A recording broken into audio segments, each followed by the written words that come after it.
Halo, kenalin, aku Torik Matendra, mahasiswa Teknik Material Institut Teknologi Bandung.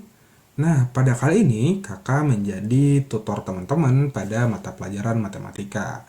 Nah, mungkin itu perkenalan singkat dari kakak. Gak usah berlama lagi, mari kita langsung masuk materi pada pertemuan kali ini.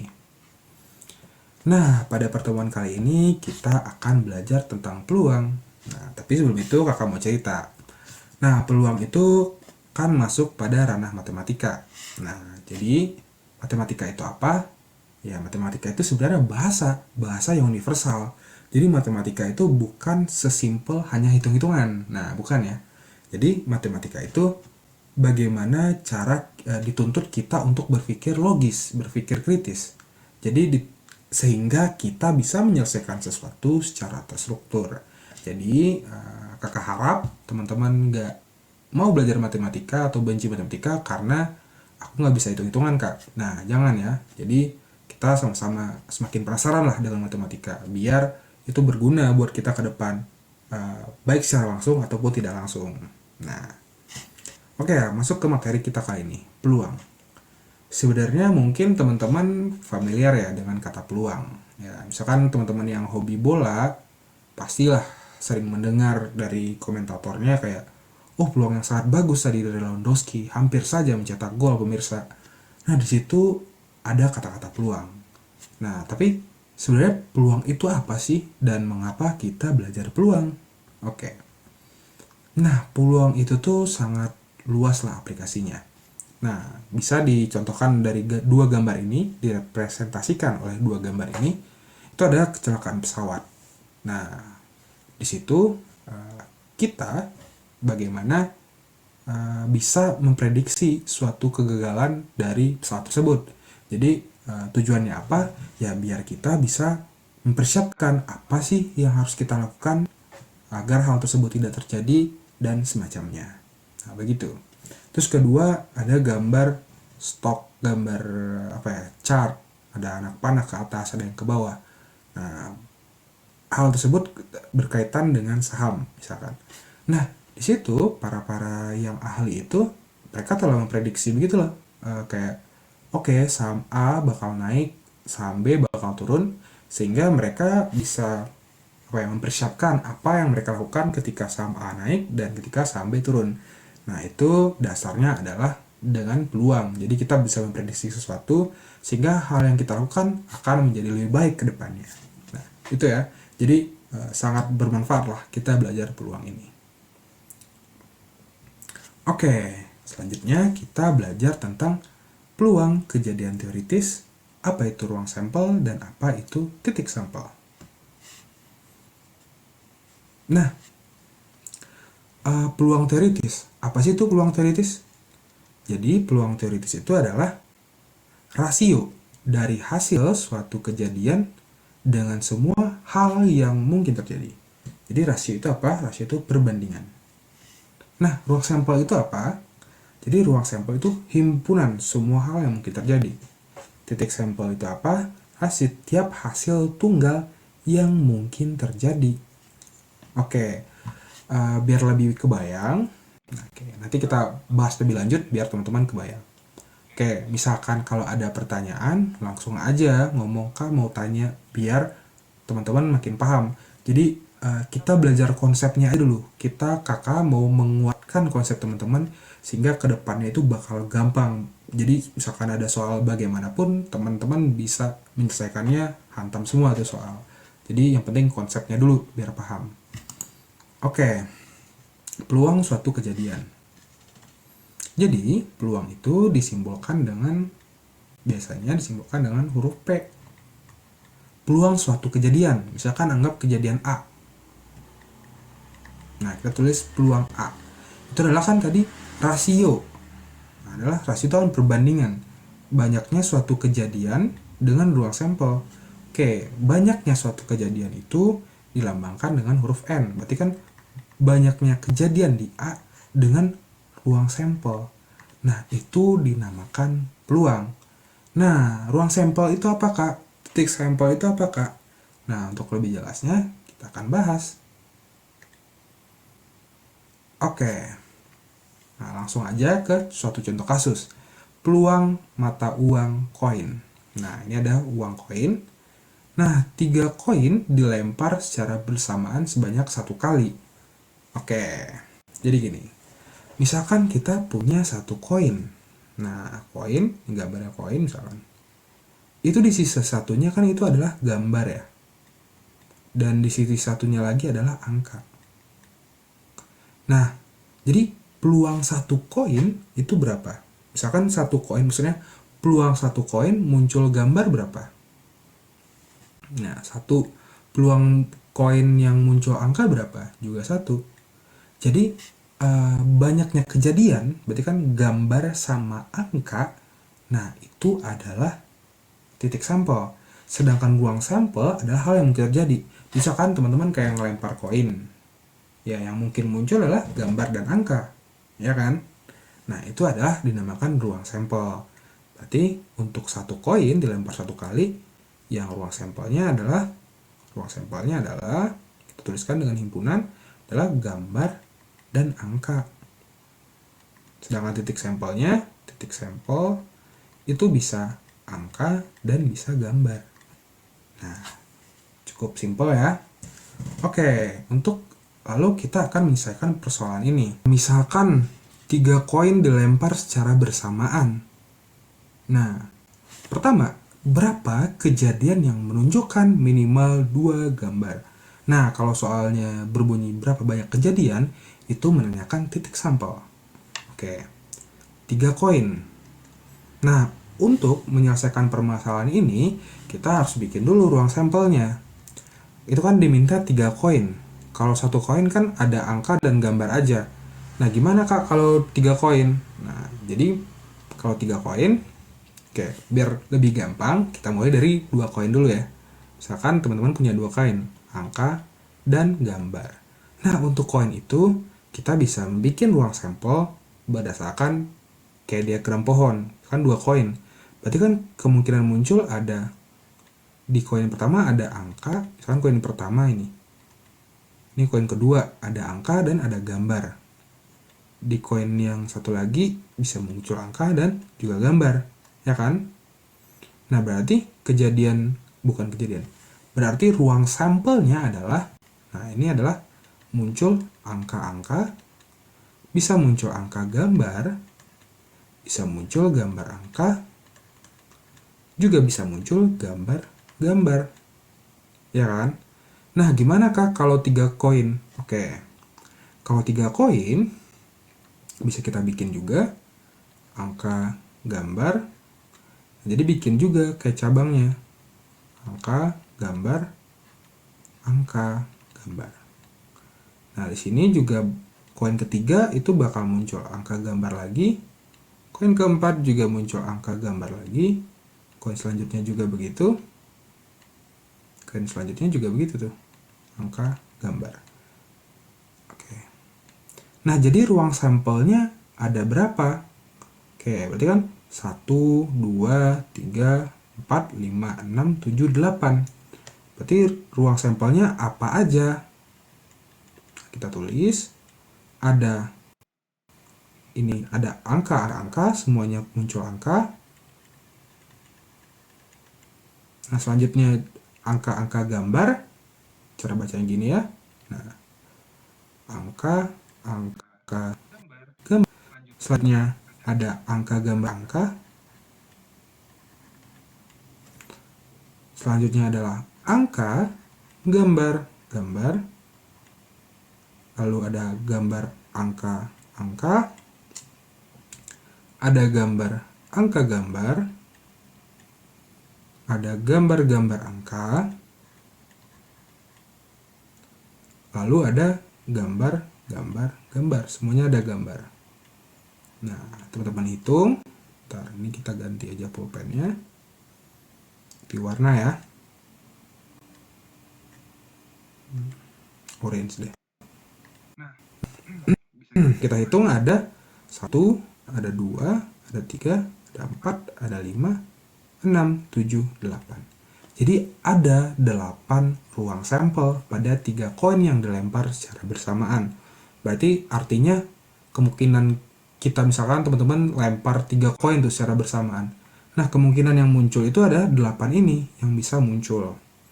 Oke, lanjut. Balik ke pertanyaan yang tadi. Nah, katanya berapa kejadian yang menunjukkan minimal 2 gambar? Nah, minimal ada 2 gambar nih kemungkinannya. Oke, kita cek satu. Yang pertama semua. Nggak mungkin nggak? Minimal 2 gambar. Ingat, minimal 2 gambar dia minta. Kalau ini ada 2 angka, 1 gambar. Bukan. Ini juga ada 2 angka, 1 gambar. Juga bukan. Ini ada 2 gambar. Nah, ini ada 2 gambar, 1 angka. Ini 2 angka, 1 gambar. Ini bukan. Ini ada 2 gambar dan 1 angka. Ini ada 2 gambar, 1 angka. Dan ini ada 3 gambar. Nah, berarti banyaknya kejadiannya adalah N, banyaknya N1A, banyak kejadian yang muncul, minimal 2 gambar ada 4. Oke, pertanyaannya, balik ke pertanyaan kedua, munculnya kejadian minimal 2 gambar. Nah, munculnya kejadian minimal 2 gambar itu berkaitan dengan pertanyaan peluang. Nah, ingat tadi peluang itu adalah rasio dari banyaknya kejadian terhadap ruang sampel. Nah, berarti kan kita udah hitung tuh tadi. Banyaknya kejadian minimal 2 gambar itu ada 4. Ruang sampelnya ada 8. Berarti peluangnya berapa? Nah, tinggal kita hitung.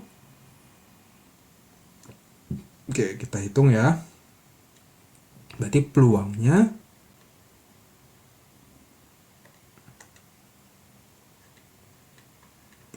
adalah NA dibagi banyaknya ruang sampel.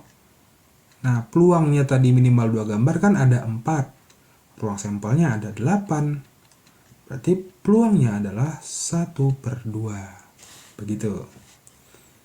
Nah, oke. Sampai di sini ada yang mau ditanyakan? Oke, nggak usah ragu ya. Maksudnya nggak usah malu-malu buat nanya.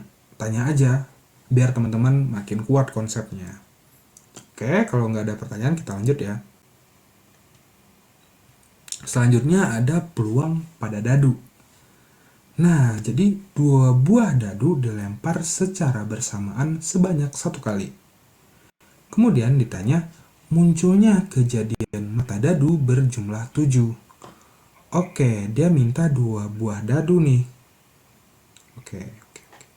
Nah, untuk biar teman-teman lebih kebayang, untuk satu dadu, nah satu dadu ya, ini gak ada gambar dadu. Kira-kira menurut teman-teman berapa banyak ruang sampel pada satu dadu? Nah, bener, ada 6. Jadi kan ruang sampel dadu itu kan ada 6 sisi ya, dan di setiap sisinya itu memiliki angka yang berbeda. Jadi untuk satu dadu itu ruang sampelnya ada angka 1, ada angka 2, ada angka 3, 4, 5, dan 6. Nah, permasalahan ini dia meminta kita untuk menyelesaikan 2 buah dadu dilempar secara bersamaan sebanyak 1 kali. Terus kita diminta munculnya kejadian, berarti kan peluang artinya. Oke, kayak kakak bilang tadi, untuk menyelesaikan permasalahan ini, kita harus pertama selalu nentuin dulu ruang sampelnya. Nah, jangan lupa ya, ruang sampel. Nah, untuk dadu, itu pembuatan ruang sampelnya lebih baik digunakan tabel. Kalau untuk koin tadi kan lebih baik untuk menggunakan diagram pohon. Jadi, misalkan untuk dadu ya, dadu pertama misalkan. Jadi bikin tabel, teman-teman bikin tabel. Dadu pertama itu kan yang mungkin muncul angka 1, angka 2, angka 3, 4, 5, dan 6. Nah, untuk dadu selanjutnya, oke, ganti warna biar lebih jelas. Anggaplah warna merah. Nah, itu juga muncul angka 1, muncul angka 2 juga, muncul angka 3, 4, 5, dan 6. Nah, ruang sampelnya ya gabungan dari ini, tinggal berarti kan oke, kita ganti warna hitam aja ya. Oke, ini kita bikin satu semua, 1, 2, 3, 4. Oke, bentar. 4, ini 5, 6. Nah, ini juga bikin aja urut semua ke bawah. 1, 2, 3, 4, 5, 6. 1, 2, 3, 4, 5, 6. 1, 2, 3, 4, 5, 6. 1, 2, 3, 4, 6. Ini juga begitu. 1, 2, 3, 4, 5, 6. Nah, selanjutnya untuk dadu yang satu lagi, kita kasih warna merah lagi. Itu kan ini 1, 1, 1,1, 2,1, 1, 4,1, 5,1, 6,1, 1,2, 2,2, 3,2, 4,2, 5,2, 6,2. Ini juga begitu, 3 semua. Ya, begitu ya. Ini juga begitu. Kita tulis.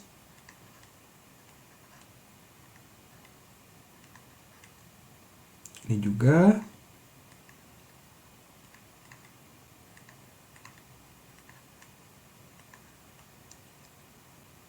Ini 5 ya, salah.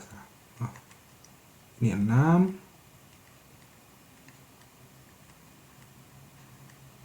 Nah, begitulah. Nah, teman-teman juga tulis ya, biar makin paham. Karena dengan kita menulis, semakin masuklah materinya. Oke, balik ke pertanyaannya tadi ya. Nah, dia diminta munculnya kejadian mata dadu berjumlah 7. Nah, kita udah bikin nih ruang sampelnya. Nah, ruang sampelnya ada berapa tuh?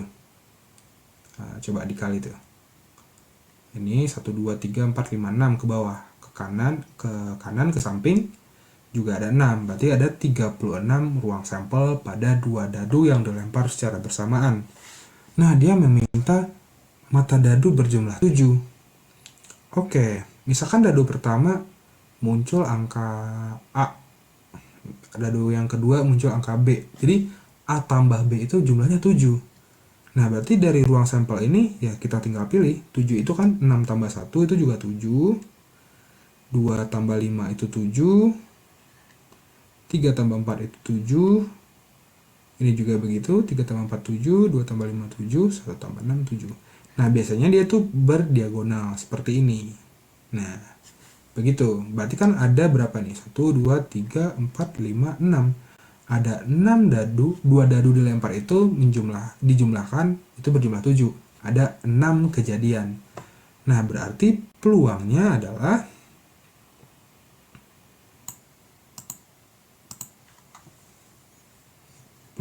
tinggal kita tulis peluang mata dadu berjumlah 7.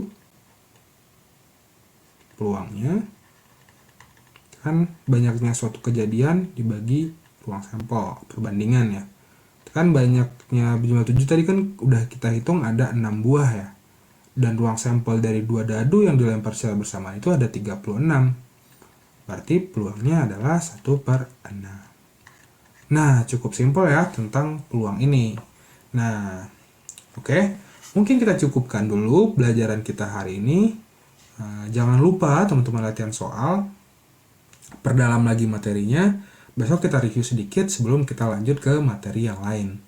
Nah, kakak mau kasih teman-teman PR nih. Tadi kan kakak bilang ketika koin itu dilempar, satu koin, itu yang kemungkinan muncul kan ada angka dan gambar. Berarti kan kalau peluangnya muncul angka atau peluang munculnya gambar itu kan sama-sama 1/2. Nah, kakak minta teman-teman di rumah cobain tuh lempar koin sebanyak 40 kali ya. Nah, jadi teman-teman bikin di sebuah buku tulis. Nah, ini kan koin. Koin kan ada angka dan gambar tuh. Koin, angka, gambar. Nah, ini untuk angka, ini untuk gambar. Nah, sebanyak 40 kali. Nah, terus teman-teman catat tuh, misalkan satu kali lempar, oh muncul angka. Dua kali lempar, muncul angka lagi. Hitung semuanya. Terus gambar juga hitung. Dalam 40 itu ada dapat, teman-teman dapat berapa angka, dapat gambar berapa, cari peluangnya masing-masing. Nah, kan secara teori itu didapatkan bahwa peluang angka dan gambar itu sama-sama dengan setengah. Nah, kakak minta teman-teman cari peluangnya. Misalkan dapat 0,5 atau teman-teman yang lain dapat 0,6 misalkan atau 0,4. Nah, kakak minta teman-teman jelasin juga kenapa dapat hasil segitu. Kan secara tertulis 0,5, misalkan nggak dapat 0,5, nah jelasin juga kenapa nggak bisa dapat 0,5. Ya nggak apa-apa, coba jelasin, besok kita diskusi lagi tentang materi peluang ini. Oke, terima kasih, dadah.